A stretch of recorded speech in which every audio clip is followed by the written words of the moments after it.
This episode of Keeping Tabs is brought to you by Doot Loot, your one-stop shop for Japanese and Russian foils.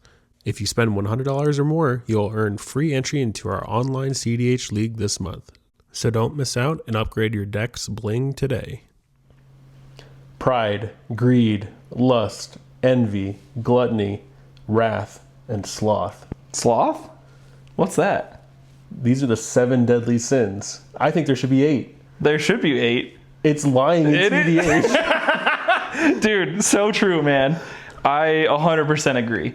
Welcome to Keeping Tabs Critical EDH for what? October 8th? 8th. Yeah, October 8th. Oh boy, man, time is flying. It is indeed. Yeah. Yep.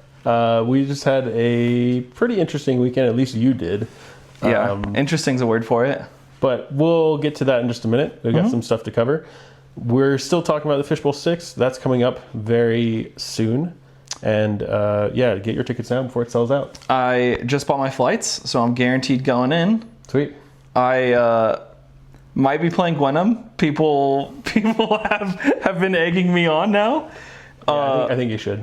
I will say I sat in an airport for far too long last night and just goldfished Gwenum, and the deck doesn't not push on turn 3. It's like 100% chance. So it's like 100% on turn 3, but like what about turn 2? Is it like 70 or 80? It's turn 2 push is like probably like 45-ish. Oh, okay. But 100% turn 3. Wow. Like, yeah. That's pretty good. Yeah. Some of the turn 2 pushes are pretty crazy when you just decon for an LED, but it's kind of worth it. There's 137 seats remaining, and there's about 20 days or so till the tournament starts. Those are going to sell out really fast, and I know that cEDH players especially are really bad about signing up for events on time.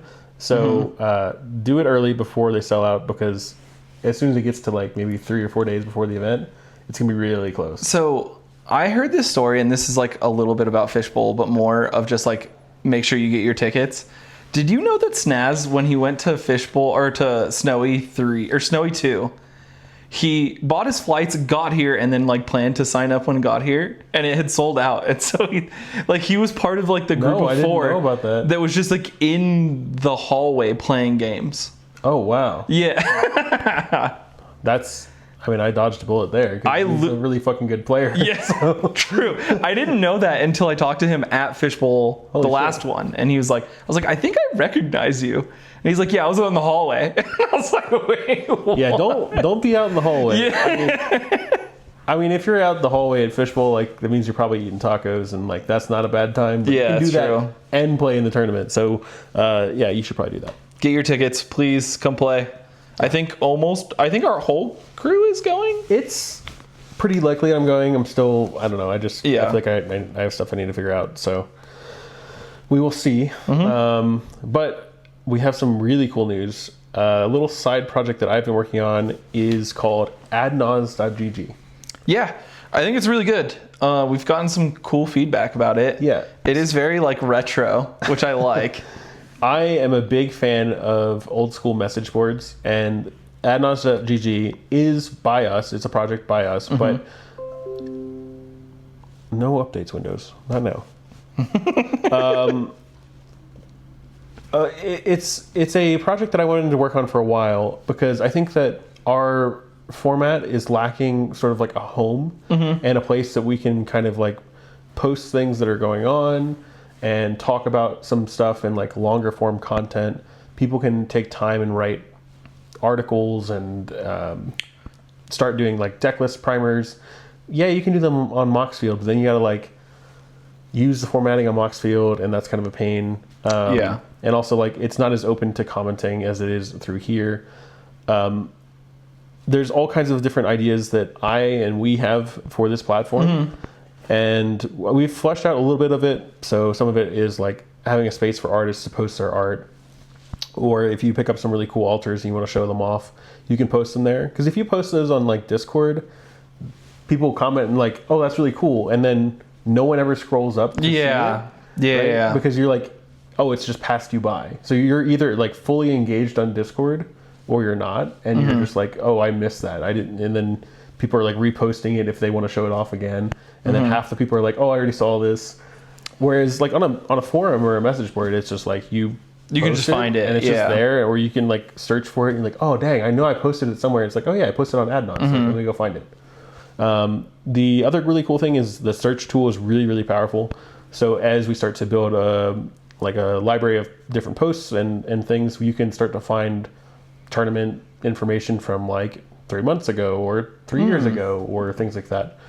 And we're hoping that people like Freedom Waffle, if he decides to like post his pictures from tournaments, that'd be really cool. Yeah, because they're in just like this amorphous. They're in a Google Drive. Like right? And then like I have to go find where he posted the Google Drive link, or like find his Twitter and then find the Google Drive link for that tournament, and like we're just like allowing full high resolution uploads to the site and stuff like that. So hopefully this will become, as we start to develop more and people start to engage more on here, it will just be a place where you can go to like kind of browse and check the latest news. And it's not a fast-paced, high interaction environment. I mean, maybe it will be at some point with just like the amount of people that are coming here, but we don't really put work into projects that like fail. So like, if we start a project, we will make it work. I also think that that's something that's really important to us. It's really good to have something that is going, or should like last the test of time. If like Discord stops being the mode of communication in our format, which like inevitably it will, right? Like that's just kind of how any like social space works, is like something will end up taking it over. Yeah. And there's so much cEDH information just like in the back alleys of all of the Discords, in all of the Discords for the decks, all the Discords for all the creators, all of the Discords for like literally everything. There's too many Discords, and then like, yeah, we have a popular Discord right now.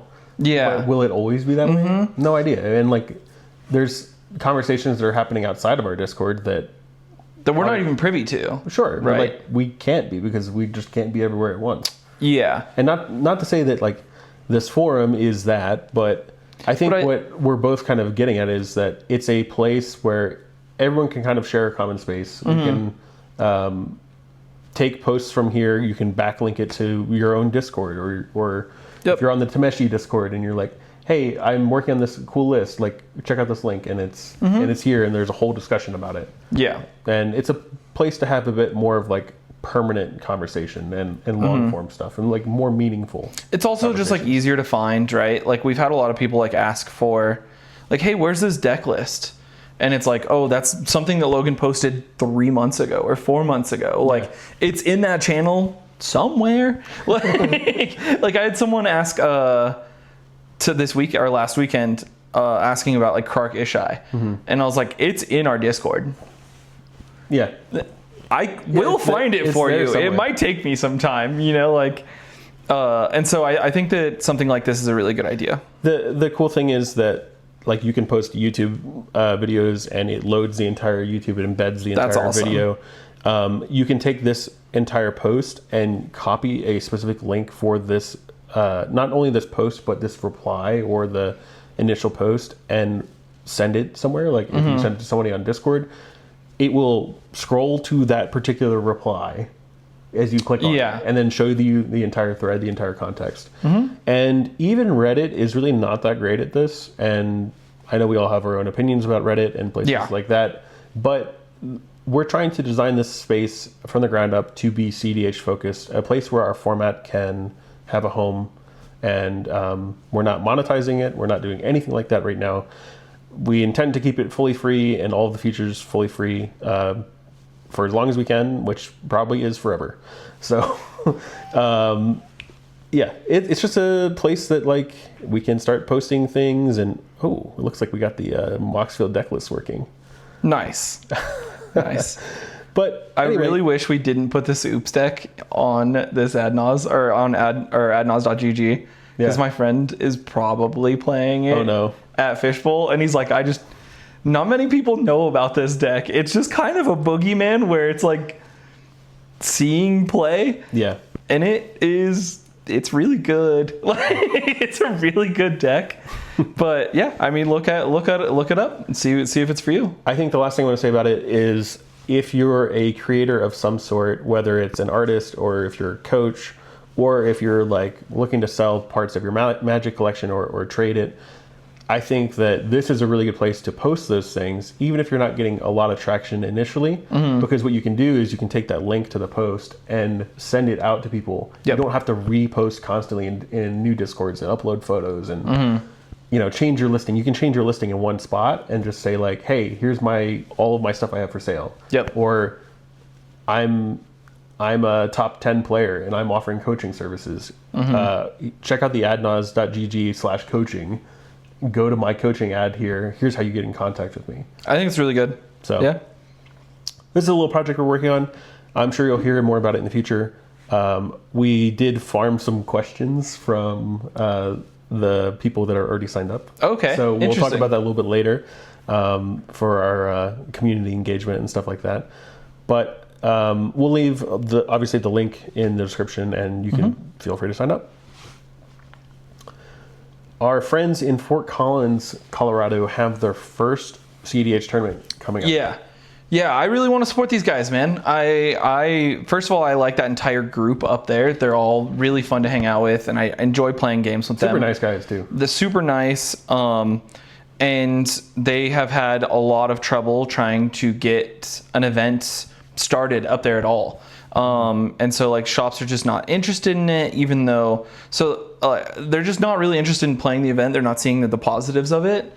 And so like they're kind of having to like, their practice is at like kitchen tables instead of at some LGSs. Or the league, right? Yeah. And, I really hope that Colorado in general can go out and support them. It's a small event, but like I really, really hope this thing can sell out. Up north, Wyoming, down, yeah. Exactly. Like it's not that far, right? No, it's not. And so I think it's a 32-person event. They're doing a $20 buy-in for winner gets a Chromox, a really sweet, which is too. really cool. Yeah. It's like again, like they're trying to do what they can, and I really, really, really hope this event can fire. And it's good for top deck points. It is good for top deck points. So. We have another double header this weekend, which is crazy. This weekend? No, as in the weekend of the event. I see. So I think EG happens the day before. The day after. Yeah, so we have the 18th, which is a Saturday, and then the 19th, which is a Sunday. Yeah. Which I don't think I'm going to be able to go to both of those events, so I'm probably going to be going to Fort Collins. That's totally fair. Yeah. But we will also link this in the description if you are in the area or you happen to be in the area. Please check it out. These guys are awesome. Yep. I guess let's just dive right into it. How was the cookout this weekend? I'm incredibly salty about this weekend. This is probably the worst weekend of Magic that I've played in a long time. Damn. I was 4th seat in 70% of my games, I think. Let's fact check this. Austin. Yeah, please do. Oh, please you didn't make top 4? Crazy. No. There's a 4th seat. Yeah. Round 1. This is the round 2. I lost to Tim. Acceptable. Yeah. Round 3, 1st seat. This is the game I got lied to by the winner. Congrats to that guy. I really hope that carries you long in life, is becoming a liar. Round 4, seat 4. Round 4, seat 4. Hey, you won that game. Yeah, won that game. Round 5, seat 4. Cool. My tournament math wasn't good. Yeah. Then I went to the redemption event. Oh, I don't have that one up. Oh, I was seat 4 twice in the redemption event. Nice. And I'm like, this is insane. Like, obviously you should be able to win from seat 4 sometimes, right? Like, you should be able, your deck and your playability, like your confidence as a player should be able to do it, right? Yeah. And I think that's fine. And obviously, like, I can. But you don't want to. That statistic, like the statistics of getting that many seat 4s in one event, 2 events in a row is like really frustrating. And you know that there's somebody else getting that many seat 1s. Yeah, 100%. 100%. Right. Yeah, that's really tough. I have essentially forced myself to stop thinking about what seat I'm in. Yeah. Because I have no control over it. And yeah, it does matter when I sit down at the table, but to the same extent, if I had to imagine my win rate, I think I'm winning most out of 2 and 3. And then like Yeah. I'm not winning a whole lot out of one. I think seat 2 and 3 feels good to be in. Realistically, I think seat 2 feels amazing to be in. Yeah. You get the gemstone advantage. You get the early turn advantage. Yeah. Seat 1's probably doing something heinous, and you're like, like yeah. You can like point and be like, they're the bad guy, you know? Yeah. You think that's bad? Now watch this. Yeah. Okay, but in general, sorry. My experience at the event was negative. In my tournament, my gameplay, I just like also, I felt foggy. But like the event itself. The event itself was amazing. I think that, first of all, Charlie's Collectible Show is a really cool venue. It's basically like a flea market for nerd vendors. Oh. Which, so like you go in and there's just like a bunch of different vendor like stalls all throughout the place. Okay, so it's not like it's hosted at that location, but they're not necessarily like a game store. Correct. Yeah. So, but you'd like walk around and someone would be selling, graded Pokemon cards or graded Magic cards, and then you'd walk over and you'd see, someone selling packs, and like there was just like a lot of plushies, and like it felt like a weird little like Comic-Con-esque thing, cool. And it was really, really cool. I really liked the venue. The venue was really cool. In the back was basically where the tournament was. We had plenty of room. The bathroom was kind of weird just because there was like one bathroom for 250 people, which is apparently there was some problems with that. I can imagine. Yeah. Oh, also, it's sandwiched between like a halal like restaurant and a halal market.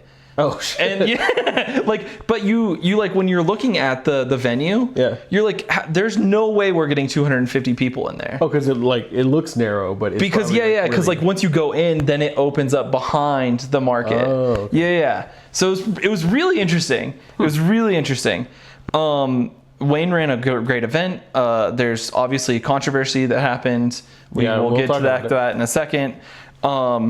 Congratulations to Dallas. It was a great top 4 with them, Waffle. It's so funny because I watched a good bit of the coverage, and I was like, dang, there's all these like really interesting decks. Mm-hmm. And then I saw Farm sit down at the table. I'm like, oh, Farm wins this. like 100%. And then it's just like Natty, FASA, and I'm like, okay. Yep. I will say, if you guys get the opportunity to go like look at the top 16 breakdown of this tournament specifically, you have some spice. There's some interesting decks that made top 16 this format. Glacial City, friend of the channel, wasn't playing Niv. No, he's playing Rowan. Yeah, that's just absolutely cooking people on it. He was first out of Swiss. Just like destroying people with it. Because like, unless you live in Denver, you don't know what that deck can do. Because I think we have the only other Rowan player in the country. Yep. I mean, I'm sure there's other people, but like he is specifically a Rowan player. Right.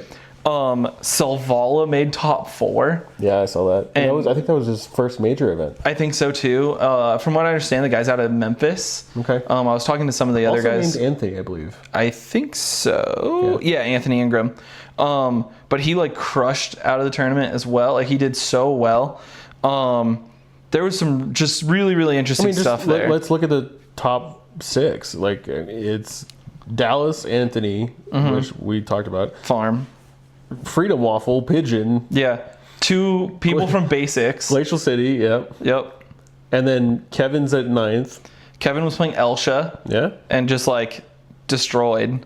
Yeah, Jordan Drake. Drake. There's lots of big names here. Oh yeah. Jeremy Davis was in my game that we both got lied to. And he did not tilt like I did, and locked in and got top 16. So tell me more about this like lying situation. Okay, he was playing Vivi, right? Okay. He was playing Vivi and had Vivi out and casted the Virtue of Courage, the red Curiosity, right? 5 mana. The 5 mana one. Enchantment. Yep. Yeah. And me and Jeremy were like kind of talking to each other, being like, hey, like, do we really have anything for this? Like, can we counterspell it? Mm-hmm. And I flashed him a snapback in my hand. I was like, this is really my only answer for this. And I think I had an Orange Chant as well, but like that's not like the greatest thing to do like immediately after the Virtue of Courage is like you want to do that on the next turn, right? And so like we like kind of come to the conclusion that I should snap back VV, and I'm like, okay, yeah, I'll do it. And then the VV player Clint was like, nope. All right, hey guys, like I want to cast this one spell to make me a blue mana so that I can hold up Swan Song, and shows me the Swan Song. And we're like, okay, just making sure that you're like, this is exactly what you're saying. You're going to cast this one spell and then pass the turn. And he said, yep. And so we're like, okay, this seems reasonable. And then casts the one spell, flips over 3 cards, and that changes his decision, and he pushes for a win. Yeah. What did he have to say about that? And basically after that spell, we're like, okay, so like you're just actually lying to us now. And he's like, yeah, I lost my first 2 rounds, so I have to push for a win right now. Like I have to win.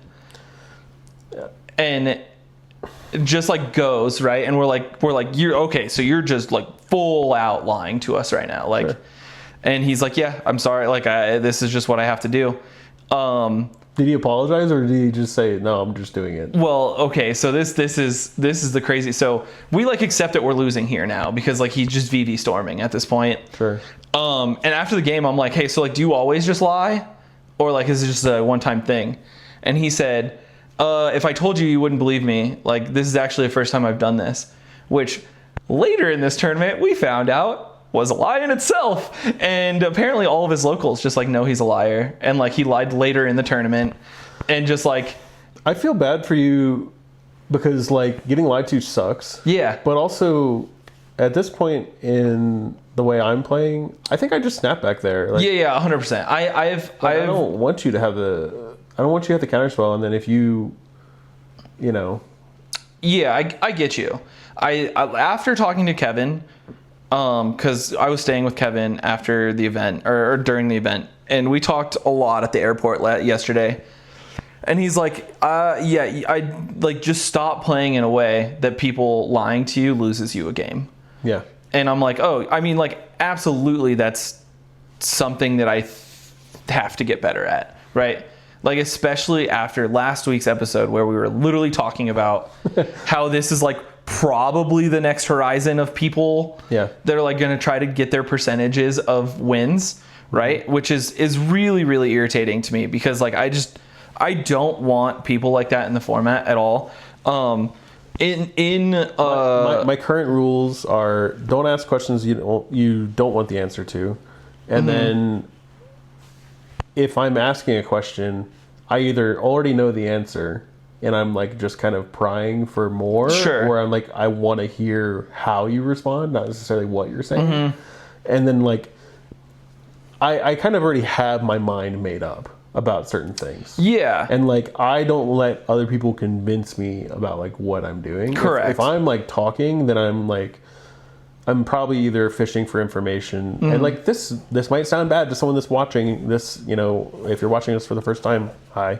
But in cEDH, it's a lot of, yes, there's politics, but like as we start to move faster, I think the politics, like the aggressive politics or just over, it's all coming down. Like there's not really a lot of room for it because it's all hinging on very small actions and single spells and like things like that.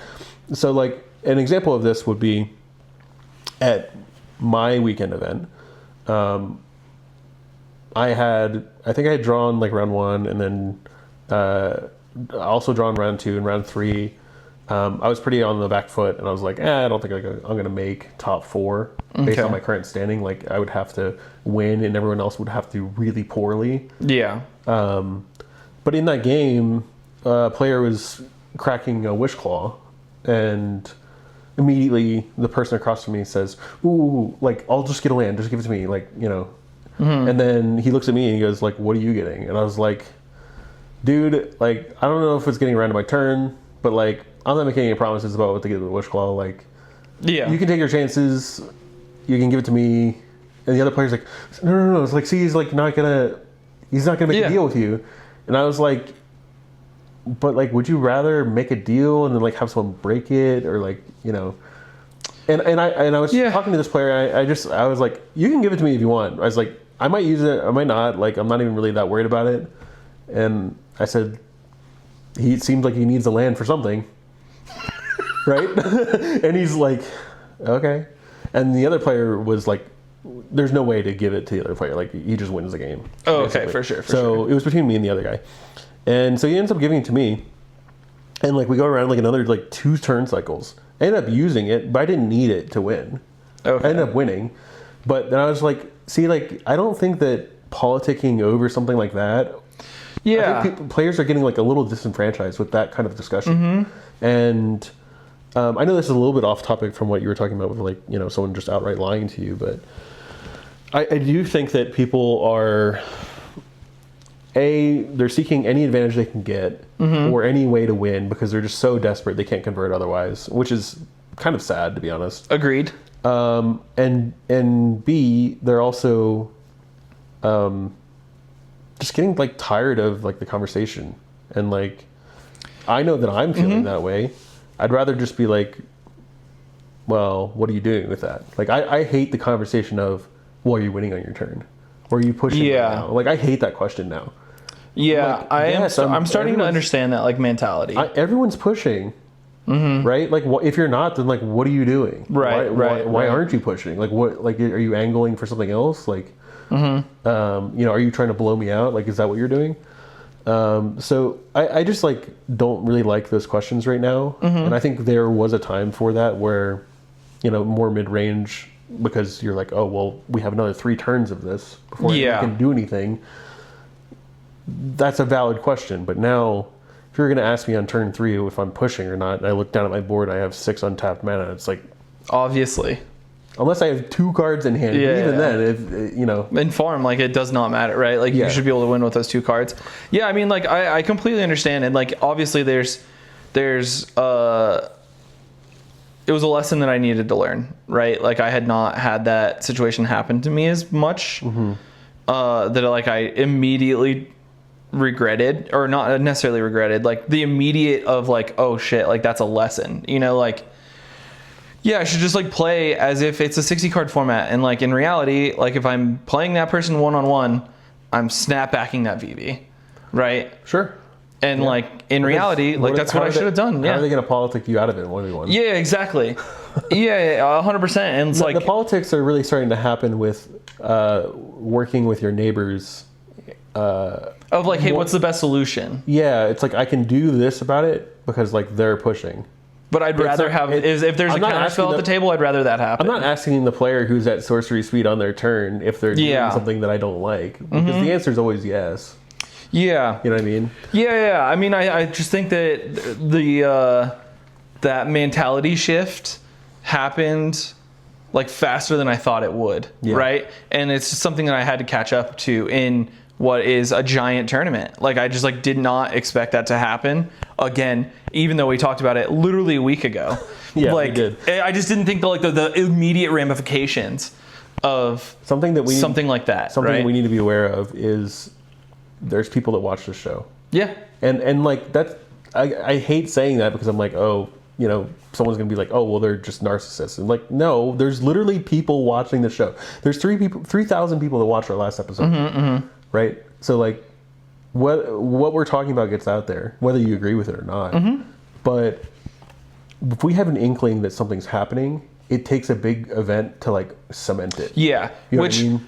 Like it's happening somewhere, right? And then it comes to a big event and all these big people, these big personalities, people that invested $85 or $100 for the tournament entry plus flights and hotel and whatever. Yeah.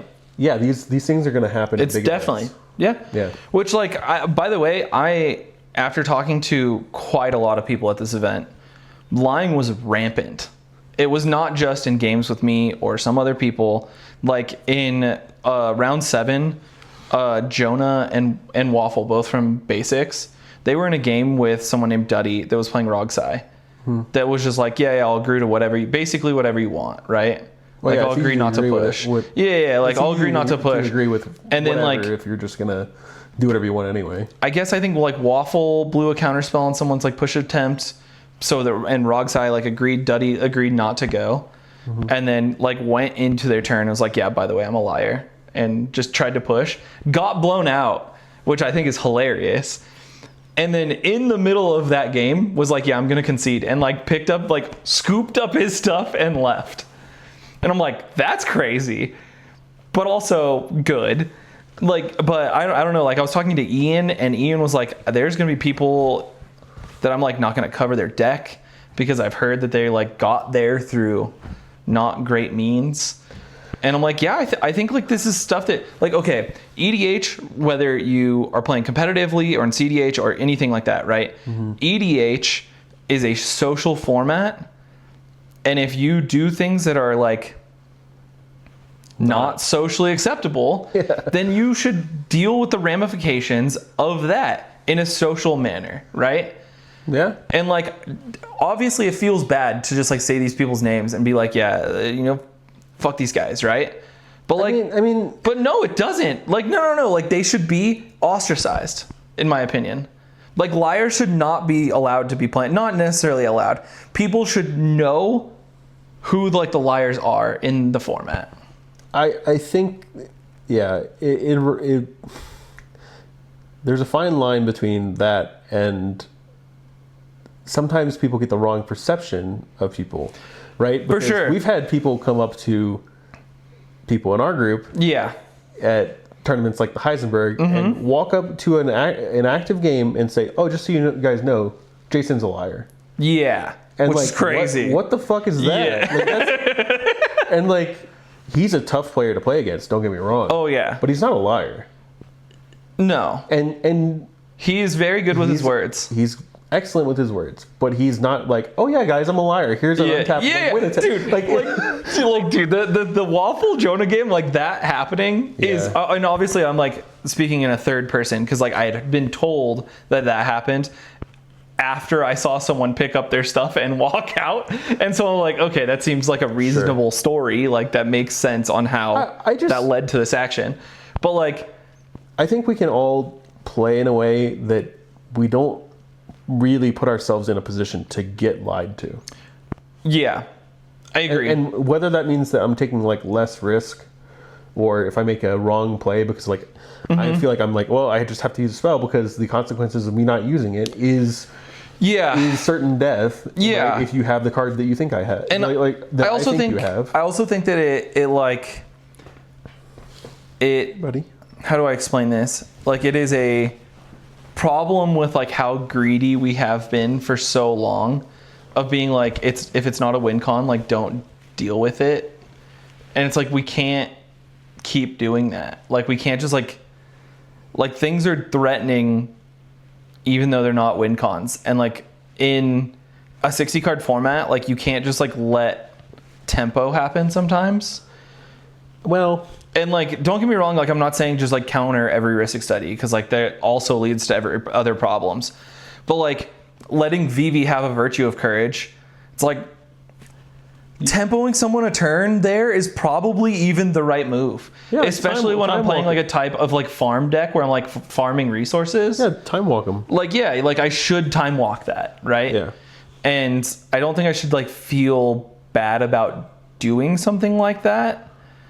I just like it's a different mentality than the format a month and a half ago. Let's put it this way: if you make that play and you counter the spell or use the removal or whatever, and it ends up not being the correct play for whatever reason, it's much easier to evaluate that as a competitive player for sure after the fact, and you can go, okay, well, why wasn't that correct at the time, or like what information didn't I know?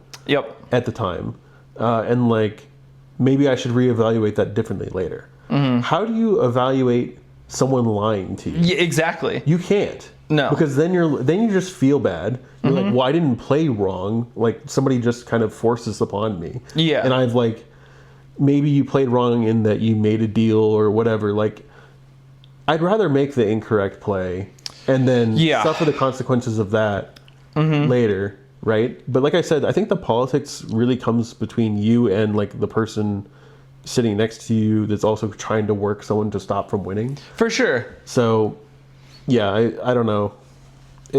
I'd rather like test someone's mettle if they have like a in that particular situation. If you have the snapback, like use it and like, okay, use your swan song or don't. If you want to hold up the mana, guess what? You're gonna have your VV removed and then you have swan song mana open. Yeah, you know what I mean. Like that's how that works. Yeah, you know. So it's a tough situation to be in. It doesn't feel good for anyone. I do support to an extent calling people out about lying or just being generally uncouth towards others in cEDH, but it's not against the rules. Agreed. It isn't against the rules, right? Like, it's not against the rules to throw the game to someone else either, right? Like, it's not. Like, spite plays are not in the MTR. That's correct. However, in the past few tournaments I've been to, there's been specific language from the TOs that correct. You're not allowed to do this. Yes, but that's not in every turn. Like, no, I know, but I'm just saying, like, that's borderline getting there, right? But like, I've never heard a TO say, "Well, you can't lie to someone." Right. And maybe no. They specifically say, "Hey, this is probably going to happen to you." Yeah. Right. Yeah. Like, we should all be prepared for this, right? For sure. And sure. I think the way that I'm preparing for that is try not to put myself in a situation in which I'm capable of being lied to about something that loses me the game. So yeah, that's a tough situation. I'm sorry, man. It just felt bad this weekend. Again, I like tilted after this game. I would too. Like, I full tilted, and like I won the game afterwards, which is like, that felt great. Yeah, but it's because you lied, right? 100%, dude. No. I put them in the mastermind loops, and they're like, huh? Like, how does this win? I'm like, yeah, you're get done. It. Like, I get lying if you're like, I just need the win, I just need this or whatever. But like, that's such a short turn gain. And like, do you think that more people are going to be on your side because you lied, or more people are going to be on your side because you have been truthful and you're like a very stand-up player? Well, I also like 100%. Like, we always say that like the reason why people don't lie more in this format is because it like comes out that they're a liar, and like the negative EV later down the line is worse for them than the positive EV of lying in that specific game, right? What I have noticed is that negative EV hasn't been happening, right? Like, there are some prominent names in our format that like are known liars. Like, we just know that they are, right? Yeah. And they still kind of get away with it because a lot of people don't know who they are, like especially in Swiss. And the closest I've gotten to this situation being on the quote liar side was when, if I'm ever in a oppressive board state, I have Tithe, Ristic, I have more mana than God, I have 30 cards in hand or whatever, and someone asks me, "Hey, are you winning?" And I'm like, "No." like, you know what I mean? Like, that's as close as it gets for me. Like, and even then, I'm like, "Are you being serious when you're asking me that? Like, what do you think I'm doing?" Right. Yeah, like, it's like, no, this breach is just on the stack for a different reason. It's a value one. It's a value Cavern GA, dude. I promise. Yeah. Right. And so I don't know. Like, I want to just like get it out there, especially if people are going to their first like big tournaments or even like locals. Like, you should expect that this might start happening more to you. Like, and be prepared for it to have consequences of like you being lied to feels really bad. So like, don't let it affect your decision making, essentially. Yeah, don't put yourself in a position where you lose because you're lied to. If someone's says something and you think to yourself, well, what if they're lying? And then you start to work out mentally, what happens if they're lying? Yeah. And it's you losing the game, then maybe you should be like, I don't think so. Like in those like random deals where you're like, hey, like, I can stop this, but like, you can't push on your turn. I hate that. Like, I hate that. Right now. So do I. Like, and I get it, right? But like, in those situations where like if they are lying to you, you get a loss. Like, I think the answer is you offer a draw for your interaction, right? Because you're just like, oh, like, I don't know what happens here, right? And that feels incredibly bad. Like, because like, you want to play the game to its conclusion, And sometimes, like, especially in like top 16 pods, like you can't not trust some of these people, right? Like you have to accept certain deals, right? Because there's no draw, which feels really bad because sometimes you just I don't know that it feels bad. Like top 16 just feels different. It feels entirely different. Yeah. But I hope we can spread the negative EV towards these people. Towards the I think we need to be careful with how, like, calling them out because you were directly in the game with them and you're like, dude, what the, like, what the fuck, like, what the hell? I think that's fine, but taking it any farther than that, it doesn't accomplish what's, like, lying overall needs to have a bad. There needs to be like a bad connotation. Yes. Right. But like, if you lie to someone once and then you don't lie anymore and it's just, I don't know. People change. Yeah. Just be aware, protect yourself. Don't take deals. Don't, Hey, you know what? You can take deals. Just be careful. Yeah. Yeah, absolutely. Be careful.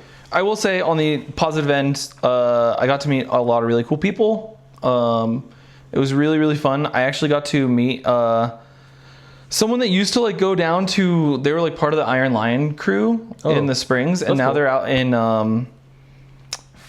I forgot completely where, but like somewhere out there. Somewhere, no. They like are in a different state, like Tennessee or something along those lines. Okay. And I know that a lot of them are in our Discord. They were like a group of guys that I actually really enjoyed talking to. And I had a previous discussion with Pablo in this group because he's playing kind of a TNT deck that's very similar to mine. Nice. And then he top 4'd the redemption event with it, which feels really good. So I shout out to him. He took my suggestion between the two tournaments of cutting Hazel's Brewmaster and putting in Necropotence. Nice. And he's like, yeah, I won 2 games with it. And I was like, I told you, like, the card's insane. Like, card's powerful. Yeah, Necropotence, real good card.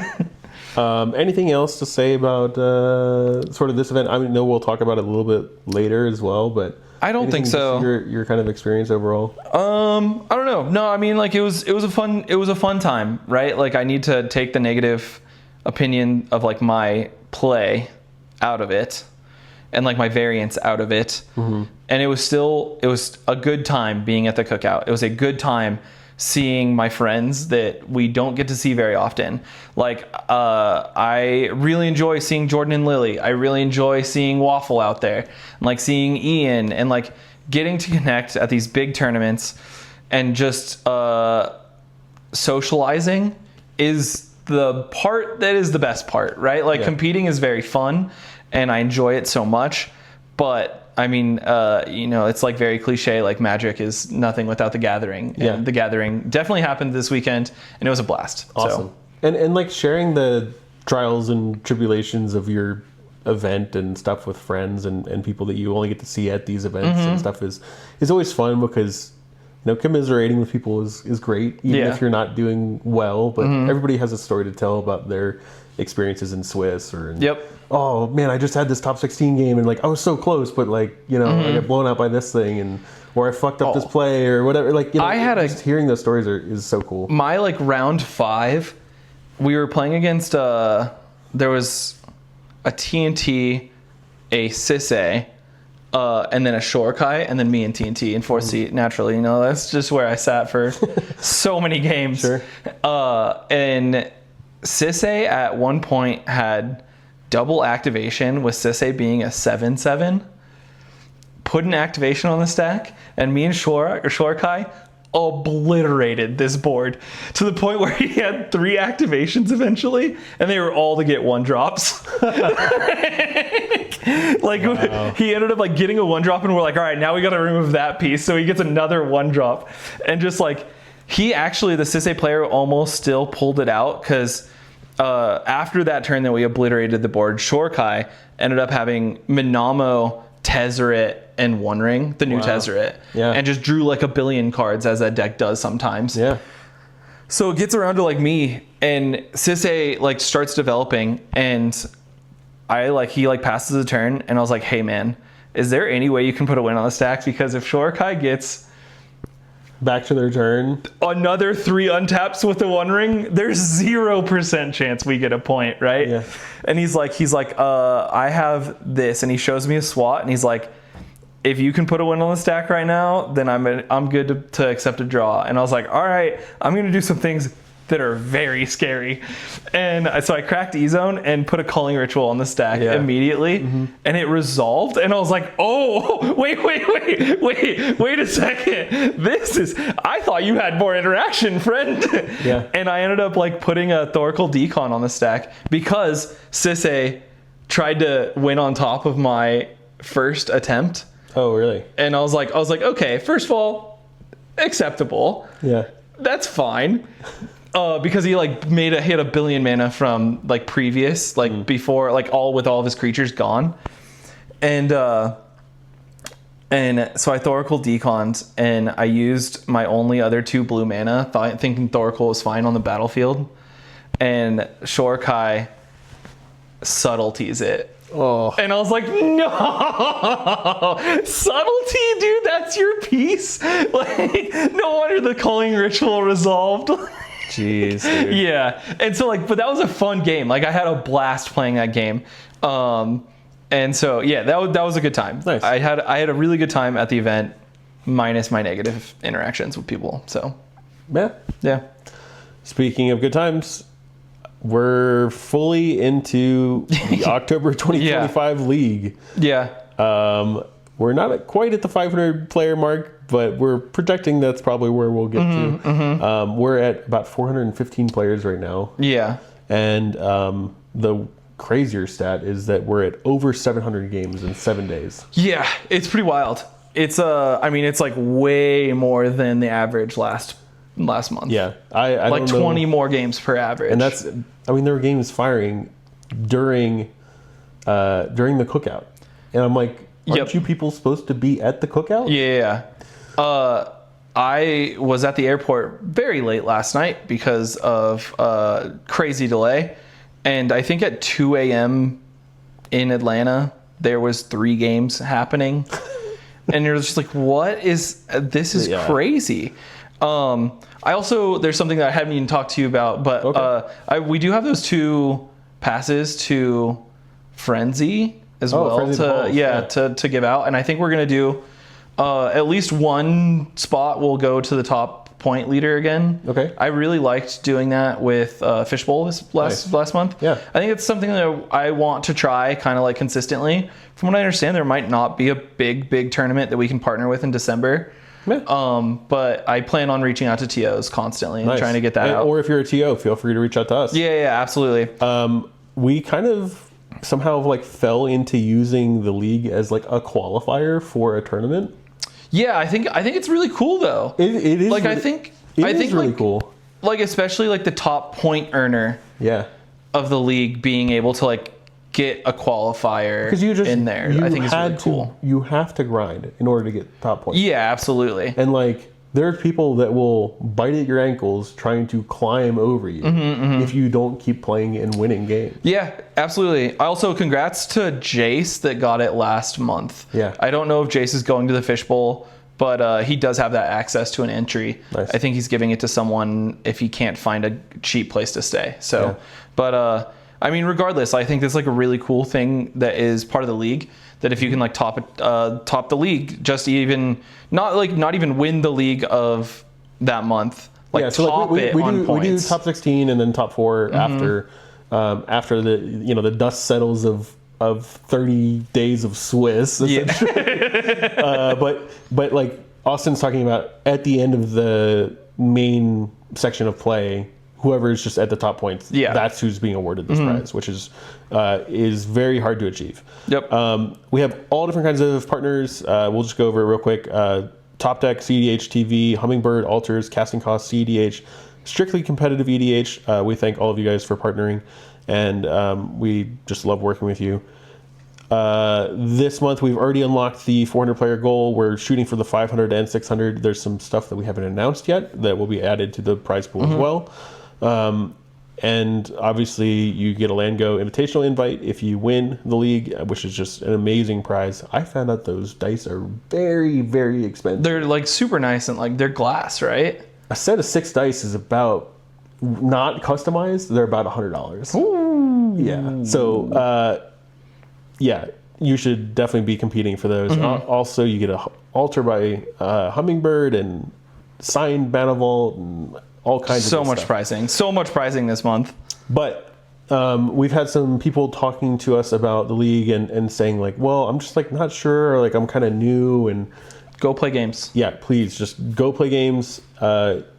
The $5 entry keeps out a lot of the BS more than you'd realize. Free leagues, the quality of games are just really not that good. And that's kind of where this whole idea started, was that like, yeah, we can offer some pricing and stuff like that, but people that are willing to commit even just $5, I think that those people are willing to compete at a higher level, hold themselves to a higher standard. Every cEDH player feels like that. Like we want to compete for something. Yeah, absolutely. So when something is on the line, that's when you play your best. Yep. All right, that's enough about the league. This comment by a friend of the channel, Colin, Colin Bennett, nameless MTG. This just absolutely floored me today. The only gold event that is lined up with my schedule has a weird rule. Now I'm considering not going. I'm not sure yet. And I quote, draws for any reason during Swiss rounds, intentional / time running out, will result in 4th seat receiving a win. Bananas. Bananas. I mean, like, look, I'm all for interesting ideas. I think that things should just be explored. Things should be like tested, right? From like I understand the Breakfast Club, like they tested like the scry stuff. Yeah. Right? Yeah. Like I think like I at this point throw things against the wall and see what sticks. Do I think you should be testing this at a gold event? Maybe not. But like I don't know. There's a lot of factors here that I think a lot of people aren't considering. Yeah. First of all, I'm going to get comments about, you guys are being narcissists, which is not true. But like we have pioneered things in this format. Sure. Like we have tried things. We were actively working on developing different systems and like working on things in the league, testing out different things. And yeah, we've kind of settled a bit on like what works for us. But that's not to say that we haven't put in effort or we're not interested in trying new things. We've tried different tournament formats locally. We've tried like I don't think you were playing at the time, but the Fringe Fest. I don't know if you were. I had heard about it, but I wasn't like playing. All the popular players were banned, and we're trying out like different things, and it was fun. I'm totally for those things. I think you are too. Yeah, and I think it's really fun. At Critical EDH is totally fine with trying new stuff.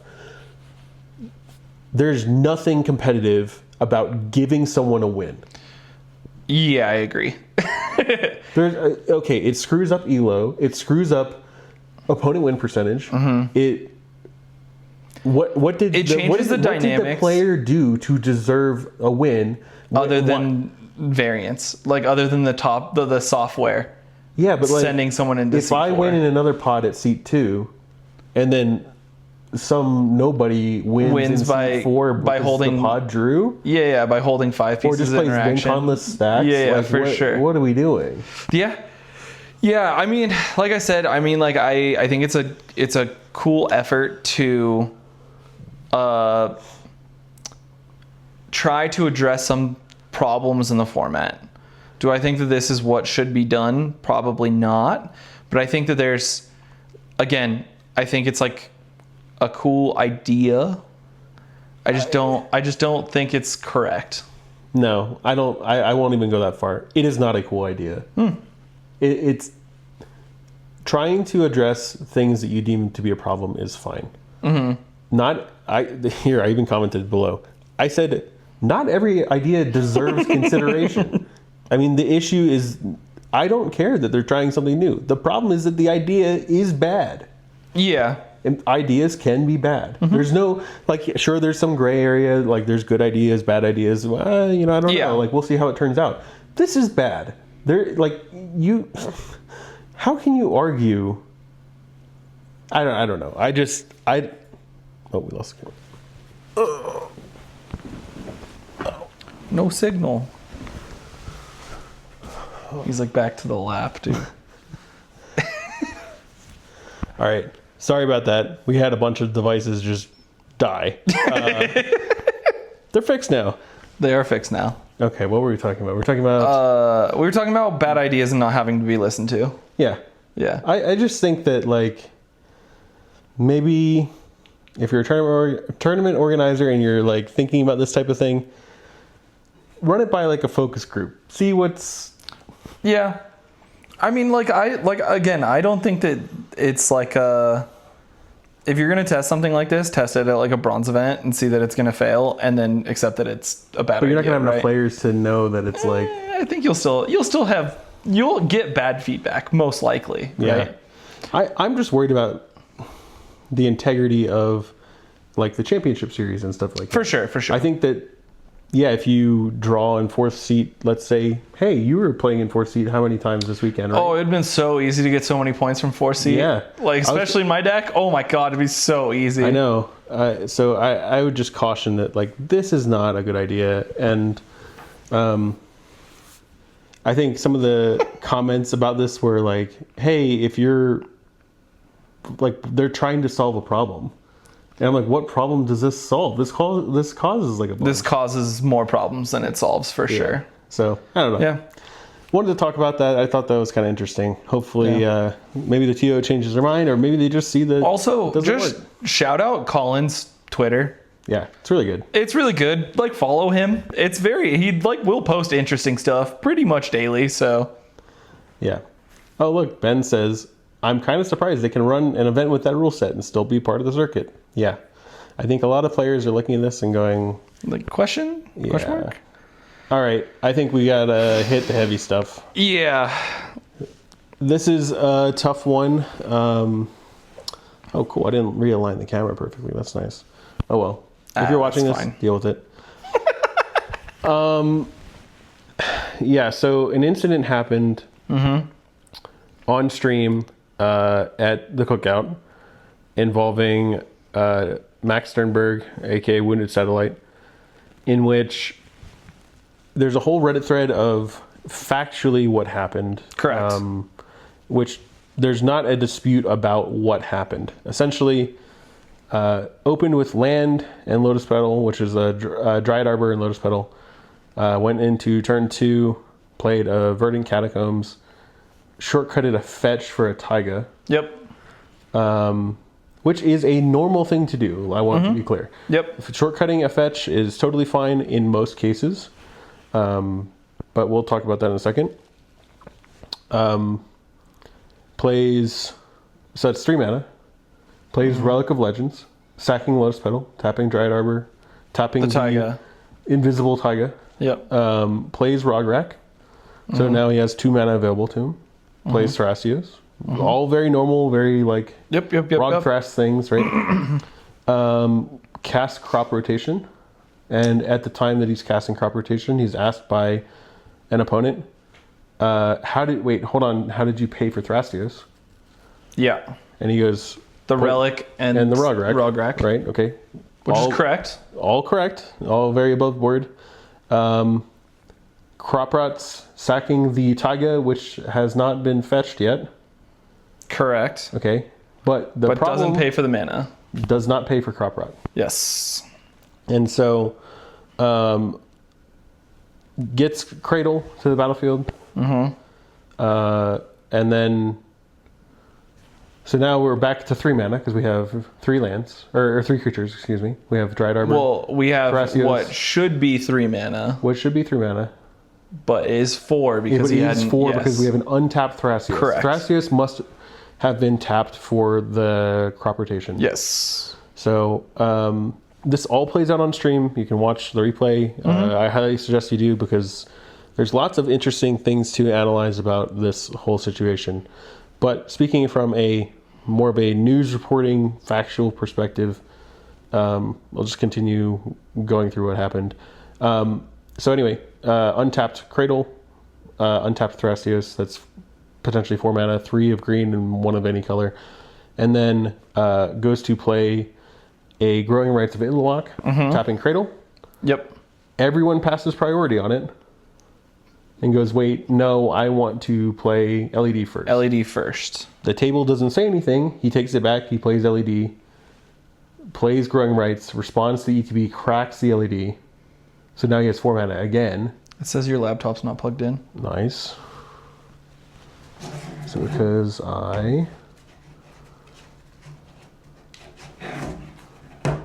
Oh. Another battery time. Oh, fuck. Okay, we had another battery die. Yep. So in response to the Growing Rights ETB, Yep. cracks LED, discards nothing because there's no cards in hand. Correct. Back to 4 mana. Back to... Potentially yes. 4 mana, right? Because we still have untapped Thrasios. We still have the untapped Thrasios, yes. Okay. Finds Seedborn Muse, which unfortunately is not 4 mana. And then represents a Thrasios spin. Yep. Everyone passes on it. The problem is, shouldn't have had that 1 additional mana for Thrasios spin, should have paid for Crop Rot using Thrasios, etc. Correct.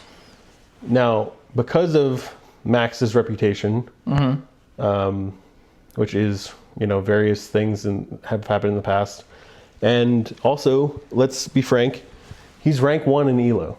Yeah, people look at someone with his ELO under a magnifying glass. Yeah. And I think, rightfully so, right? Yep. Like, I'm sure that people, when they're playing with me, or you, or Jason, or Eric, or, now Jordan, yeah, like, we're, as content creators and people that are more public in cEDH, we have to be more careful. Clean. And play clean. And we probably can't lie and probably can't, do all the stuff that we talked about, right? But this is perceived by a lot of people as cheating. Because under the rules it's cheating too, right? Correct. Like under the rules of, okay, from what I understand from talking to our judge friend. First of all, it is a game rules violation. It is a game rules violation. Yes. And under the rules of, from what I understand, if you gain advantage through a GRV, it is considered cheating. Well, I think the part of cheating that is hard to prove is intent. Correct. But from when we talked to Jay about our cheating incident in the league, it didn't matter the intent. It mattered if you gained advantage through a GRV. It's very hard to not gain advantage with the GRV. I mean, sometimes. Right? Sometimes, like you... Sometimes for us, it's, hey, I didn't make a tithe token. Yeah. Right? Which is technically a GRV, right? Like... Yes. Technically, oh, hey, I forgot to draw off this Esper Sentinel. That's a GRV. It can be, but often it's just declared as a mistrigger. Correct. The trigger goes on the stack, and that's the easiest way and cleanest way to resolve those things. Yep. This is not a case of that. But like I said, he is the highest ranked player at the time of this video, and we've mentioned it before, where I don't really think that this is the type of mistake you should be making at that level. I agree wholeheartedly. Max is a good enough player that he should not be making these mistakes. Yeah. We've played with Max. We play with him locally. He is a good player no matter what happens here and in the past. Yeah. It should not be happening. It shouldn't, right? Like, you're good enough. Yeah. Like and the part that concerns me most about this, aside from the potential of it being an actual factual, I cheated at the game, is that, like, to me, I know that Max likes to talk at the table, but to me it seems like there was a lot of verbal kind of like chaff, like distraction. Like the way that he was talking into the microphone and saying, well, watch, I need to take the microphone off and shuffle my chest and all that stuff. I just, like, when I sit down and play, I don't, maybe it's just me. Like, I don't do those things. Like, I'm sure as someone who plays cards, like, we all have our idiosyncrasies and we show our personality in lots of different ways. But, like, it seemed like there was distraction happening there. I think so too. I mean, there's also, like, okay, again, there's no way that we can improve intent, or like we can prove intent of cheating, right? Like it's very, very difficult to improve or like know that it's intentionally happening. There's blatant instances of cheating that we're all aware of, right? But there's also plausible deniability, but it is another beneficial mistake that is it's so what it's hard, right? I would also like to say is at the event there was chatter about like, does he play a deck where these things can happen more often, right? So like Rogdress is a deck where you can just like make so much mana. Yeah, you shit out mana. And most people just like kind of accept how much mana you have at certain periods of that time period. And if you're moving quickly and you're like, oh, I'm tapping my Cradle for 7 because I have this many creatures, and then I'm untapping the Cloud of Fairies, and yeah, I could see like the deck kind of does a lot of like weird hidden dirtily things, right, that we all accept because we've seen it happen. But maybe we shouldn't accept that it kind of happens immediately like that, right? Well, like I don't cEDH, know. It's hard because in 60 card, you sit across from your opponent, you are laser focused on what they're doing, right? But in turn 1 and turn 2, I'm thinking about, hey, like, yeah, he's taking his turn, but like, what is the next guy doing? Yeah. Like, what sort of face is that person putting on, or are they smiling because Max fully tapped out and like, you know, they're going to go for it on their turn. And like, there's so many different things to pay attention to. Yep. Where on turn 2, you're not analyzing at that level.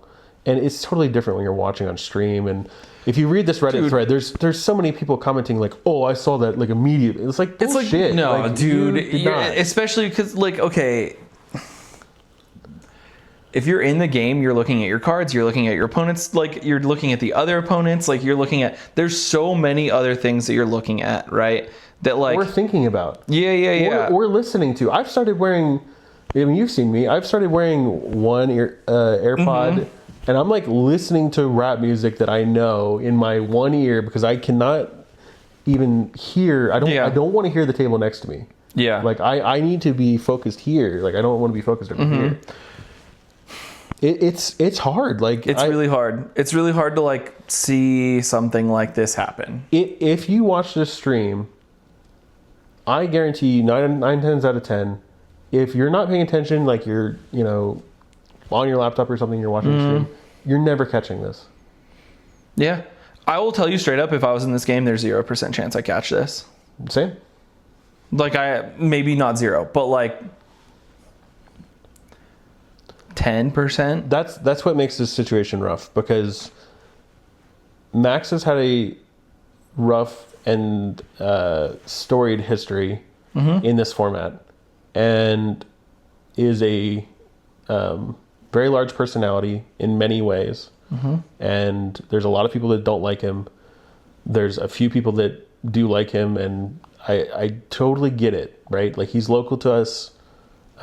We see him around. But, like, he doesn't have a history of outright cheating. Correct. But that's what this looks like. And the thing is, like, if I were to catch this in the game, I'd say, hey, like, if I saw it, I'm like, hey, how did you pay for that crop rod? Instead of asking, how did you pay for Thrasios? If the question was, how did you pay for your crop rod? The answer is just, oh, I meant to tap Thrasios, sorry. And then this whole thing gets blown under the rug. Yeah, absolutely. Because then it's, like I said, there's that plausible deniability of like, oh, well, that's what should have happened, right? But it didn't, and then like my opponents didn't catch it. Yeah, I think also it's a hard thing to talk about because like we're talking about a real human being. Right? Yeah, we're talking about someone that lives near us, someone that I have conversations with somewhat casually, regularly. Yeah. And this is not either of us saying that we are sure he cheated. Correct. This is not either of us saying we are sure he did not cheat. Watch the video and tell me definitively, you know, you remove Max Sternberg from the equation, and it's just someone playing. Yeah, it's like my Only like Max knows better, in my opinion. That's the part that I'm hung up on. Is like Max, especially after kind of a similar situation happening at Land Go Open, knows that he needs to be playing super clean. Yeah. And this was not an example of that. I don't know that it was a similar situation. Let's just say another situation happening. Yeah, but I mean, it was like a mana coming out of something. Well, right? I think it was also like a spell seeker kind of stacked under a Yeah. and, Well, no, I'm specifically saying like there was an extra mana in one of those games. And but that's also what it's like games like can come down to. Yeah, 100%. Right? And not to say that like it's like the question is it intentional, and we just don't know, right? Like the only person that knows is Max at this point. Like and I really hope it's not, because again, I have never had any negative experiences with Max. I know other people have. I know other people haven't, right? I just hope that the person that has the highest elo in our format is not blatantly cheating. I think that's it's a really bad look for our format. Yeah. Like I think it's a negative outcome in every sense of the word. I think that's like, it's really bad. Of like another reason why people can point at our format and be like, yeah, that's a joke. I will say that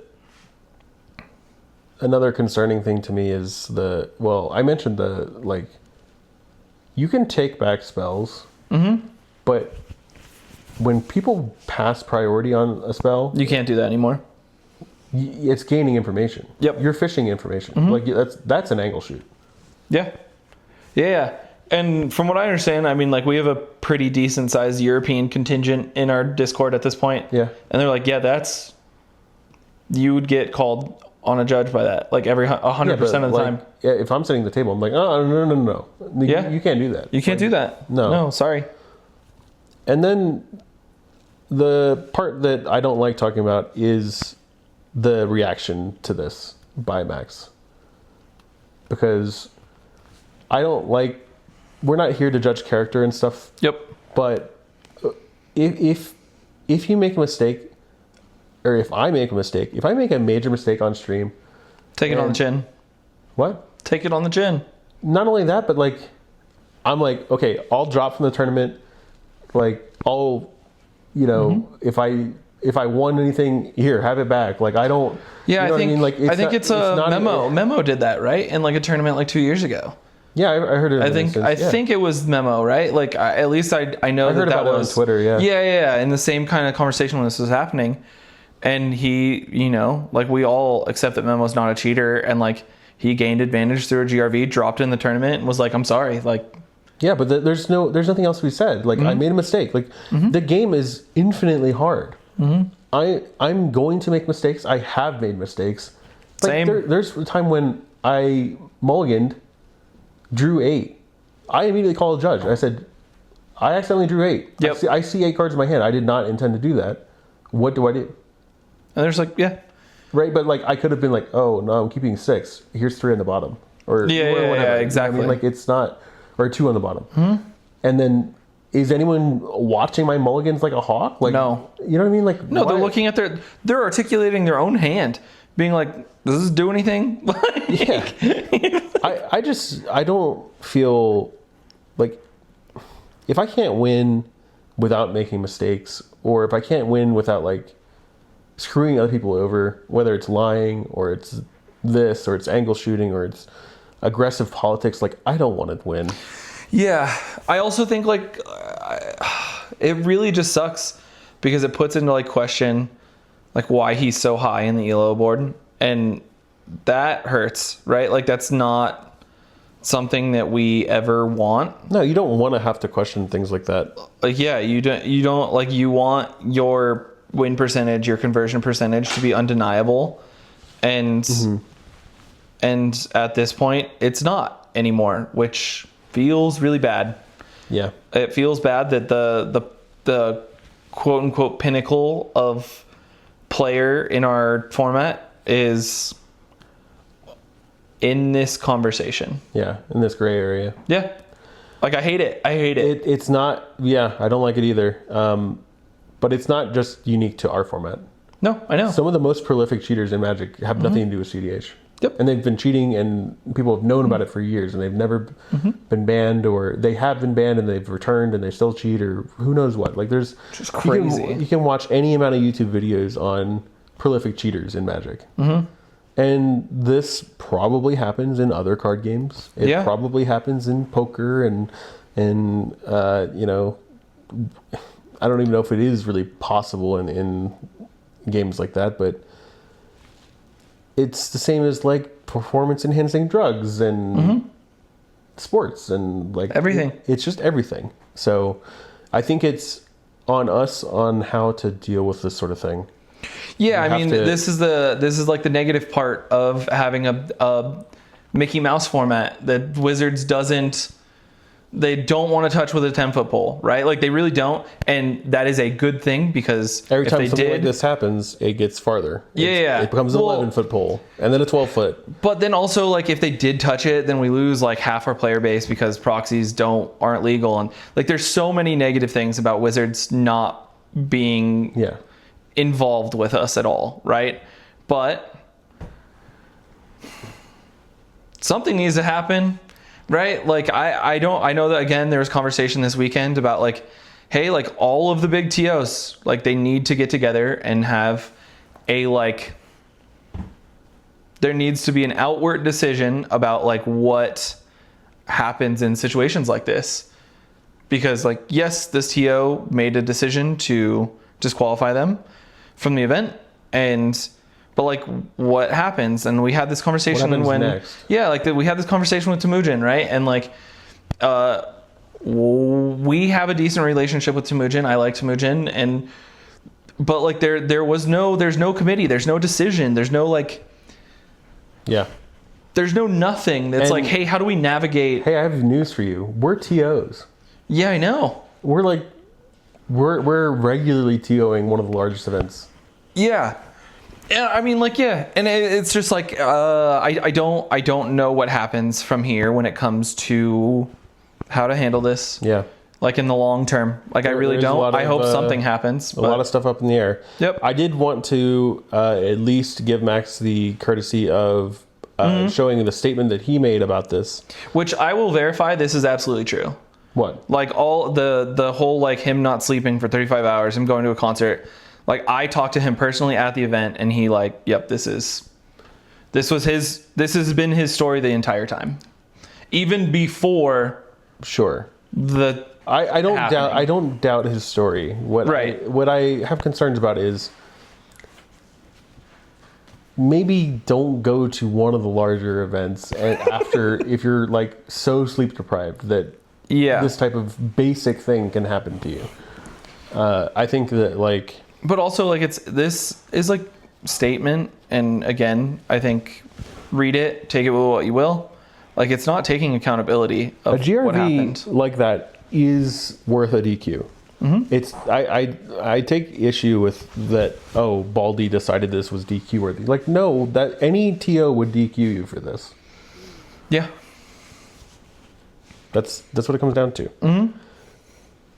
So, I don't know. I think we don't have enough information on what happened, even though Austin was there at the tournament. And obviously we can't prove intent and we can't assume anything. But what we can try to do is just present you with the facts and the way that they make us feel, which is not good all around, right? Because there's just so many different factors at play. I fucking hate cheaters. Always will, always have. There's really nothing else to say about that. But I don't feel confident in calling Max a cheater because of this this situation. I think it's possible. Yeah. But if I had to put money on it, I don't know that I would. So I think under the rules of Magic, it was cheating. Correct. The intention thing is questionable. Right. That's what I'm getting at. Yeah. Like I just I don't feel confident in making any statements like that, and I think that people will probably come up with their own opinions anyway. So Yeah. take that for what you will, but I think that's probably all we have to say about this whole thing. It's definitely a hard situation, and Yeah. let's just remember that there's real people on all ends of the situation. These are not robots. They're not fictions of your imagination. I could probably walk to Max's house if I wanted to, right? Like, there's people involved. Let's just, take it easy a little bit. Yeah, naturally. I mean, even when we had a cheater in our league, we're like, please don't harass. Yeah, there's right? no Like, reason to. Treat them like human beings. Like, I get it if you think they're a piece of shit for cheating or whatever. Like, whatever your opinion is, like, you still don't treat people like that. Yeah. Please don't. Like, I just don't. Yep. All that to say, you brought this to my attention, this video about behind the Pro Tour, taking a look from like behind the scenes and what it means to like prep for a Pro Tour. And this is not something that is related to our format at all. No. It's a pretty prominent like regular, just casual, not casual, Pro Tour content creator named Jim Davis. I'm sure people have seen their content out on the internet everywhere. But he did a really, really good video about what Channel Fireball's like prep process is going into a Pro Tour, and like how pros look at this as a job, and how I think that something that we could get better at in cEDH, as like there are people in our format that this is their primary job, right? Like, that's hard to believe. It is hard to believe, but it is true, right? Like, there are people that they're primary content creators. They go to tournaments. They show up their personalities. They're sponsored by major accessory brands and even potentially Wizards in part. And I mean, there's a whole thing that goes into it. Like, you can't be a professional unless you're a professional on and off the quote field. Yeah. And I was able to watch this video, and Logan hasn't yet, but it was a really, really well done video about talking about how they look at look at the format as a job, right? Like, they attack it of like, okay, why are you playing this deck? Why are you keeping this mulligan? What is your plan against this matchup? What's your sideboarding plan? Which obviously, like, we don't have that as an option, right? But like, we have a hell of a main board option. Yeah, exactly. We have these things are translatable into our format, and it is. I think it was like 20 people in a house. Reed Duke is in there. Matt Nass is in there. Like these are the best players in the Pro Tour, and it gets into the mind of how they attack professional Magic, right? And in our format, that is going to major tournaments. Like, that is, how do we get to the Invitational? It is them having in-depth conversations about, okay, if you're in a pod with Blue Farm, and Italy, like, what is that dynamic? Like, what is your game plan in that pod? And I don't think conversations like that happen in cEDH at all, right? Like, obviously there is, right, and some coaching and some random things like that, but like, in a random group of friends are people that are trying to get better at that. Like, is that a conversation they are having, right? I will tell you straight up from like our point of view, from like even my point of view from Critical EDH, like, I think that's something that we could do better at. I think it's something that we do and that other people aren't doing. Yeah, I know that there. I know that there are groups out there that do, right? And it's really obvious who does and who does not. Well, I was talking to like Blake and a few people from like Zen, and they're like, "Yeah, we try, right?" Like, yeah, but it is really hard for like a group of people to just like be able to sit in a house and be like, "Yeah, we're gonna dedicate 18 hours today of like stress testing the format and my deck and my game, my like matchups and my decisions, and like just complete deconstruction of like their process on how they look at the game." for us, there's a number of factors that make it harder. Our card pool is gigantic. Yeah. Our decks are singleton and largely, I mean, yeah, we follow some pretty basic strategies depending on the color, but Yeah.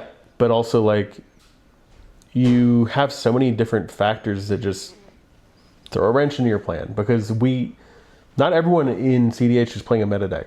And when you go to a pro tour, It's all meta. It's pretty much Most all meta, right? yeah. But you have the sideboard that allows you to advance or like, change your game plan and stuff like that. So we almost have to kind of inbuild those tools into our deck. And also just because there's 4 decks at the table, because there's 100 cards, and there's just way more variance. Absolutely. But I think that some of the ideas in this video are translatable, right? Sure, yeah. Like, I think that people should take this video and watch it and hit the pod randomizer and be like, okay, what's my game plan in this pod? Like, what's my game plan when I see double Atali? What's my game plan when I see 2 blue farms? Yeah. Like, what are they trying to do? And how do I gain advantage knowing what they're trying to do? Yeah, right? exactly. Like, I think that these are lessons that professional players and the high end of CEDH is doing that I think people that are going to tournaments need to do more of. Yeah, I totally agree. I highly recommend this video. It's very high quality. Jim Davis is really good. And just the entirety of the team is like the Channel Fireball team. They're all incredible, and listening and getting inside the heads of incredible Magic players is like a privilege that I think people should like really listen to. When these people retire from being pro Magic players, they're gonna come to CEDH. Possibly, right? Like, you know what I mean? Like the road's there, right? Like, you still want the competition, but then you start playing more casually with friends. And what does casually with friends look like? Oh, we're playing board game Magic. Okay, well that's cool. Yeah. And then like, oh wait, you're telling me you can play this competitively? Yeah. And like, there's less stakes. Yeah, you can't like get that out of you. We're right? so cooked if Reed Duke comes. Dude, it's not even close, bro. Yeah, or Jim Davis or LSV or like. Yeah. It's. I mean, like, I hope for that to happen. No, I do, because like we all get better. Oh my god, dude! The quality of the format just like gets through the roof if these professional players that treat it like a job and are just like, oh yeah, I'm gonna come cook you guys, dude. Yeah. Like, you thought Blue Farm was good? Here's this nasty stuff that I'm putting out. Yeah. You know, like, I think that it's really an interesting watch, and like take the lessons that you can from it. Yeah. I just wanted to shout it out because I thought it was really cool. Thanks for bringing it to my attention, because I definitely wouldn't have gone out of my way to watch it, but I think definitely now I will. I always like content from these guys, but you know what was fascinating in this video is Reed Duke, because in the Pro Tour they do sealed, constructed, and draft. okay. And Reed is like, yeah, when I'm like practicing for draft, he's like, I don't ever play draft. I just walk around and watch people play draft, and I want to see what everyone's like. Yeah. He's like, I just talk to people. We do that when we play. Yeah, for sure. If my round's ending, I'm up like. Yeah. I'm either playing another game and practicing. But like Reed's like I don't draft. He's like, I literally like I don't do it until like the day before the event. Yeah. He's like, I just want to like observe. Yeah. And I was like, that's crazy. But like, I mean, he's probably drafted so many thousands of times. It's insane. Yeah. You know, the fundamentals are there. You just got to add the specifics. I mean, he is the best like sequencing player of all time. Like, actually the best sequencing player of all time. Yeah, I don't even know what that looks like. Yeah. And so I don't know. I go watch this video because I think it was really well done. So cool. We had some quick questions from adnons.gg, brought to you by us at Critical EDH. So this is my content farming for the week. Captain World Support says, how do you feel about all the cheating scandals going around? I think we made that pretty clear. Yeah, agreed. We don't like them, but it's like, it's kind of hard to figure out what to do about them. Cody says, with the format speeding up, it might be useful to talk about uncommon ways to jumpstart your game plan. There's so much ramp, card draw, and uncommon tutors that are being underexplored. I'm thinking, okay, so I'm running Git Probe in my deck. And, and I suggested to That's a Good Card guys about Git Probe. I said, they're like, oh yeah, like it's, we used to play it all the time in like Turbo back when Dockside was the thing, and Rogside plays it because of a number of reasons. And I was like, I'm actually not playing it because I want to see people's hands. No, you're playing it because you want to run a 97 card deck. Well, there's that. But let's go over some other things and why I'm playing it. I'm playing it because it's blue. I can pitch it. I can pitch it to Chrome Mox, Force of Will, Force of Negation, Snapback. Yep. It triggers DRC for free. It triggers Lotho for free. Yeah. So I can 2 mana Lotho Git Probe, and then I have Lotho trigger. Yep.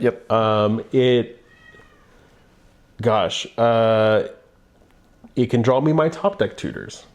Yeah. I can tutor to the top of the deck. Like post Nas top deck tutor, like post Necro top deck tutor, grab it, like pretty good. Yep. It is not a bad card in breach lines with top deck tutors because of that reason. Because it can just get you there. Yep. Yeah, it is something that lets me look at my opponent's hands, and sometimes I use it for that. But it's also a free spell that can be countered by Offer You Can't Refuse. So I can go. That's why we're playing free spell now. into blue mana and to make 2 treasures. So I've not only filtered, but I'm also making +1 mana. Things like that I think are going to be a lot more common because that spell is much more flexible than it reads. Yeah, you draw a card, but like if your deck only has gas and you actually end up resolving the spell, drawing a card, 1 card at this point in this turbo format is massive. Yeah. It lets you keep stupid hands like land, fish, Git Probe, Offer. Like, that's cool. Yeah. Okay. I'm also thinking about running Rograk in the 99. Yeah, I heard about that. That's pretty wild. Why Rograk over like a Shield Sphere or something like that? It's red. You can use Flare Duplication Flare for free. Dupe. Yeah, that makes sense. Okay. You can Diabolic Intent. You can Calling the Weak. You can... Are you on Amber? Yes. Turn on your Mox Amber. Okay.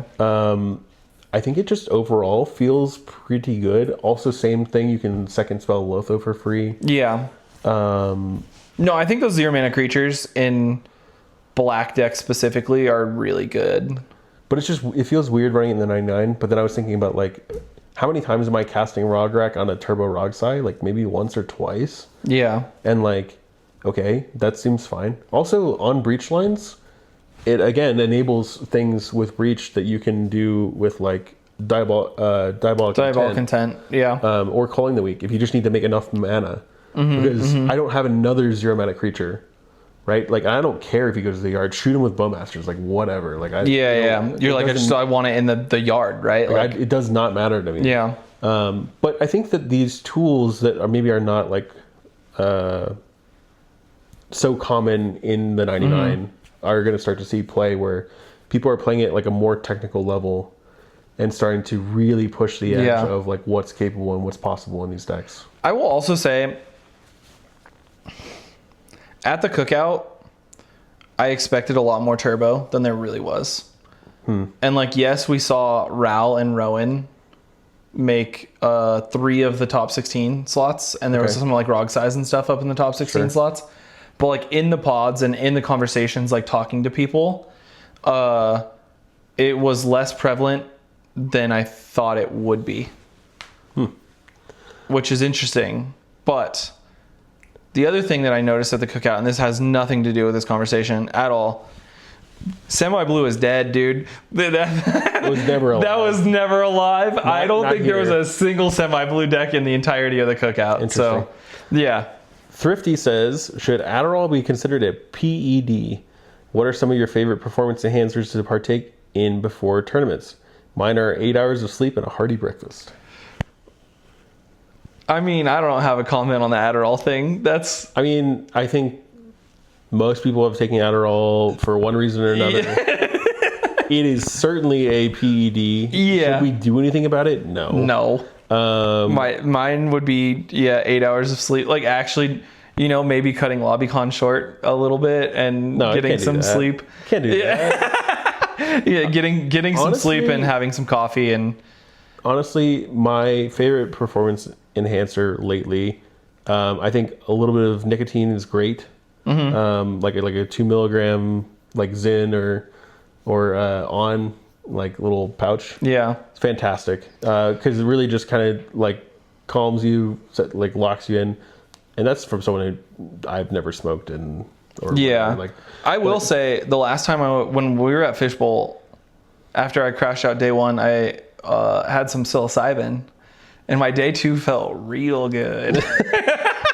The other thing, like I said, I mentioned earlier, like I've been listening to music. Yeah. And I think that really helps, at least for me. I think kind of blocking out, especially music that I know, I don't really need to like introduce myself to new music while I'm playing cEDH. Like, just kind of comfort music, whatever that looks like for you. I know that there was like I was talking to Blake, he's part of Zen, and we were staying with them over the weekend. He really enjoys kava. Okay. And like it's just kind of like a calming drink, like apparently it's banned in some states for reasons, but like it just like calms the nerves a little bit.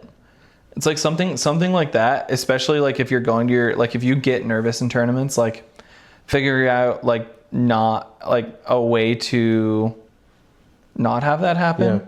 Maybe like don't drink your coffee, right? Like maybe drink your coffee, maybe have a little bit less coffee than you usually do. The other thing that I do is I try my best to not eat during tournaments. Yeah, I'll usually have like a granola bar in the middle of it, and that's basically it. Oh, I can't even do that. Yeah, I know. I mean, you've seen it. Adler said he doesn't eat at all during tournaments. I think you need to be comfortable with not eating. Yeah, I think like eating like a decent breakfast and then accepting that you're not eating until not even accepting, but like I used to do intermittent fasting. I used to do like extended fasting. I've done 72-hour fast before, and like the feeling that you get on that is incredible. It's so different than anything that you could do, whether drugs or otherwise, but mental clarity that you get from that, and just saying like, I might be hungry, but like you're not lethargic. I don't need to eat. I'm like your brain gets sharper when you're not like consuming excess calories and carbs and all that stuff. Like your brain starts to slow down, and like you start to relax, and you lose the edge because you're satiated, and you're like, oh, I could probably nap, like, Yeah. No, but if you're hungry, like you're sharp as a tack. Like it's uncomfortable. Especially when it's like the hunger of like 8 hours, not a day and a half. It makes the Fogo de Chao at the end of the day even better. Oh, right? yeah. Because you're just like... Dude, the post day of tournament, like, hey, let's all go get food. There's like 12 of us or 30 of us, depending on which tournament it is. Yeah. And just like hanging out and hearing all the stories, that's always fun. Pablo says, I'm sure this... We missed one here. Oh, Peyton Dula. Oh, I'm so sorry. Peyton says... how do you guys feel about the ability to remove spells that are put on the stack and priority has been passed on? I think we talked about that. Not really great. Yeah. Well, I think there's two different versions of that. There's putting a spell on the stack and everyone passing on it, and then you trying to take it back, or there's putting a spell on the stack and then someone showing you a counter spell, being like, hey man, don't do that. And then taking it back, I'm like okay with that second one. I'm not okay with the first one. They're presenting new information to you, trying to convince you to not do it. Yeah. Right? But like if you're just passively receiving information that everyone's passing priority on your spell, then you're like, oh, well, actually, I'm casting this. Yeah. That's fucked up. For sure. Do you know why I was smiling just then? Why? Do you remember what I did to you at EG that one day? Oh yeah. When I was like, I'm gonna hold priority, and you're like, no, we all passed priority on that. And I was like, well, no.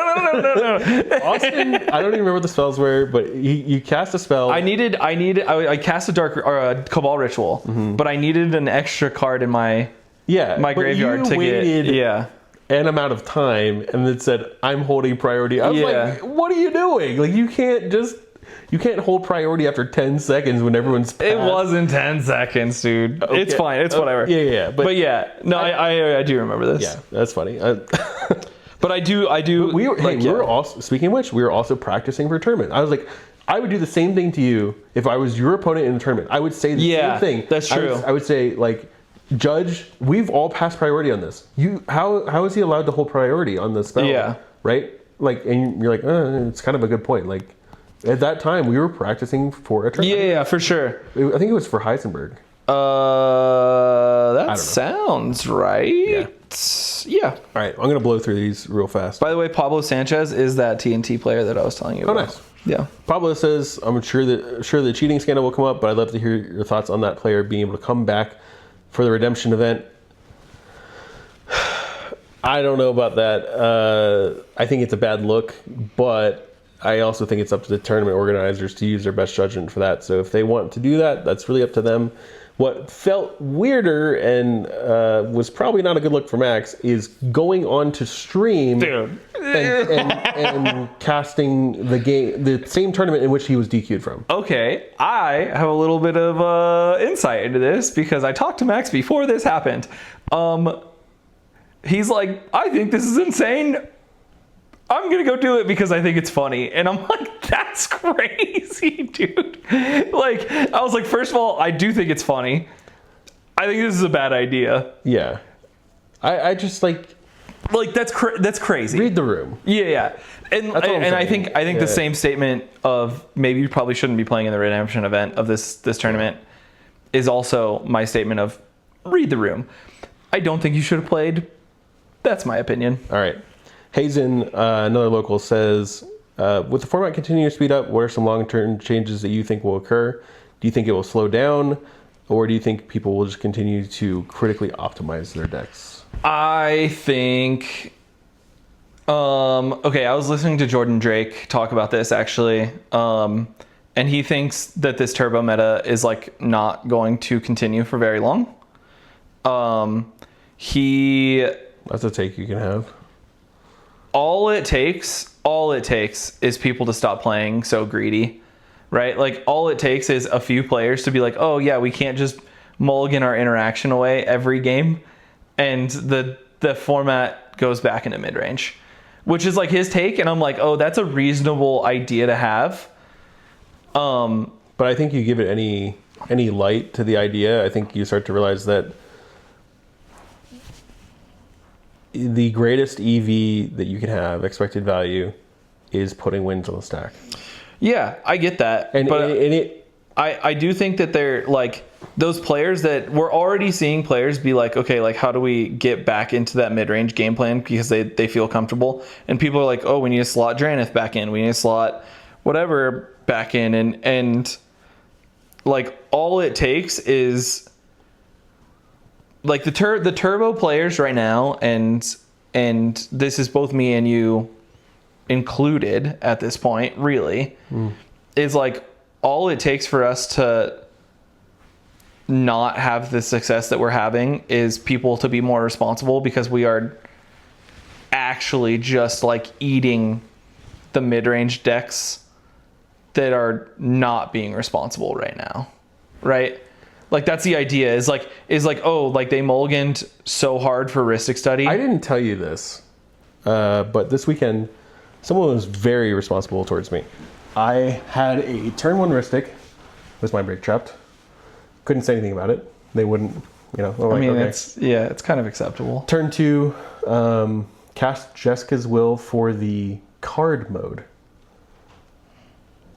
Mox Diamond and had an offer in my hand, played a land from Jessica's Will, played Mox Diamond, didn't have a land to discard, offered my own Jessica's Will. Turn 3 Necro. And there was a whole big debate, discussion about whether to counter my necro or whatever. But like, yeah, there's people playing responsibly, but it's really hard when even just one person's pushing. Yeah, I agree. I 100%. If three people I are get playing it. responsibly and one person's pushing, I still don't think there's quite enough tools there to make it like tip the balance. I think that that equation changes so rapidly when there's two people pushing. Then it's just like, okay, well, why am I I'm not being benefited by playing responsibly. Because let's not forget, these turbo decks, we have interaction. We run interaction. For sure. So like, it's not only the mid-range's job to play responsibly, but I think that playing these lightweight and free interaction tools and playing a tight, fast game plan is just the way cEDH is always going to lean. I am interested to see if that continues.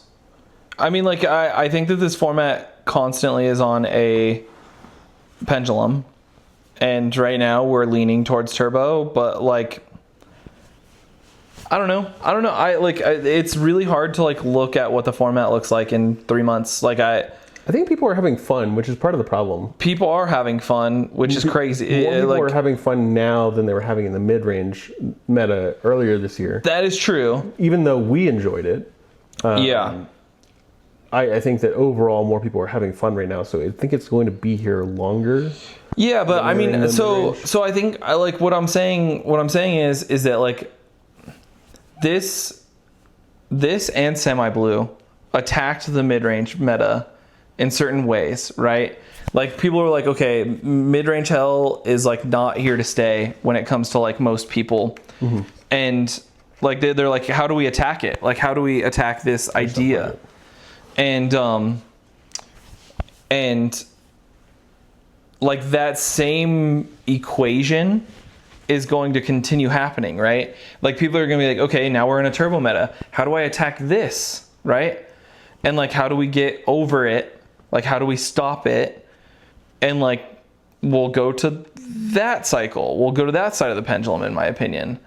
And like, does that look like stacks? I don't know. Probably not. Does that look like a control, like a hard control deck like Talion? I don't know. Maybe. Does that look like Tibet? I don't know. Maybe. Like, is that just more control blue farm like Sky? Sky's having an insane run in our league, and she's just destroying all the turbo decks. She's like, yeah, I'm just going to play responsibly because once I stop all three of you, which control deck can do if they know what they're doing. Yeah.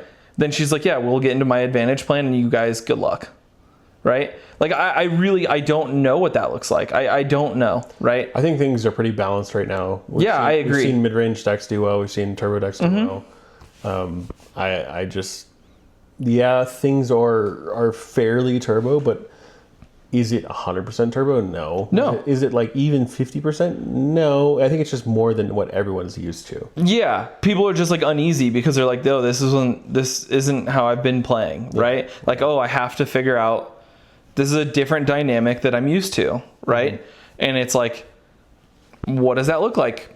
And I don't know what the answer is, right? I don't necessarily know if we're just going to like stagnate in this like jam it type of game, because there will be people that run stacks because they refuse to lose to like the meta, right? Like 100%, like and whatever our opinions are on stacks, that's always right? The case. Yeah, exactly.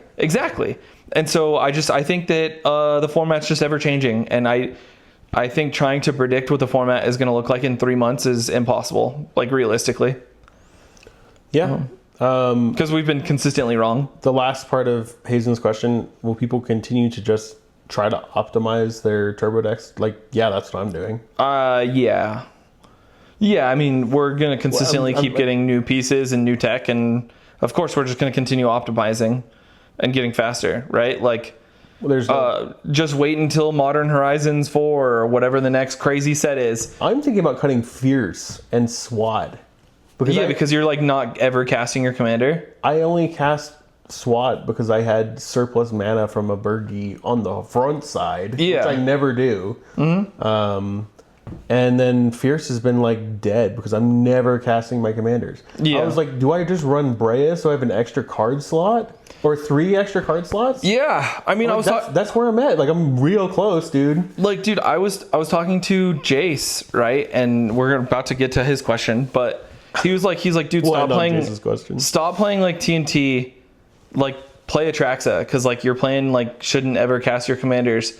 And if you get on that commander plan, Atraxa's a hell of a lot better at getting cards into your hand than Tymna. Not wrong. And I was like, dude, you're not wrong. And he's like, and you can run Fu Chain as your breach, right? And I was like, I don't hate the idea. It's definitely something I'm down to explore. Yeah. I think that losing like Amber and Fierce feels a little bad, and that's why I'm like a little bit second guessing it. I can run Miscast.